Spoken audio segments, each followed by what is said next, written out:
Okay, sixth grade, this week we're going to be working with the coordinate plane, and we're going to start off with a few vocabulary words. The first thing that you'll want to know about the coordinate plane is that this point in the center is the point 0, 0. We call this the origin.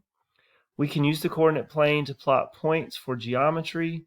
We can also use it, we're going to use it quite a bit in Math 1 next year, so it's important that we get used to this. So the coordinate plane is divided up into 4 quadrants. The first quadrant is in the top right section here. You'll notice that all the coordinates in the first quadrant are positive x and y. For example, this point here where my cursor is positive 2, comma positive 2. So all of the points in quadrant 1 have positive x values and positive y values. We're now going to go to quadrant 2, which is to the left, and you'll notice that all of the points in this quadrant have negative x values and positive y values. So as an example, the point where my cursor is, negative 2, 2, is in the second quadrant. We're going to go down and look at the third quadrant, and you'll notice in the third quadrant that all of the points have negative x values and negative y values. So as an example, this point, negative 2, is in the third quadrant. Finally, we have the fourth quadrant, which is over here, and you'll see that the coordinates here in the fourth quadrant have positive x values and negative y values. So as an example, 3, -1 is a point in the fourth quadrant. Now, most of the time when you see the quadrants labeled like this, instead of using integers or our counting numbers to label them, usually they'll be labeled as Roman numerals. So this will be Roman numeral 1, Roman numeral 2, Roman numeral 3, and Roman numeral 4.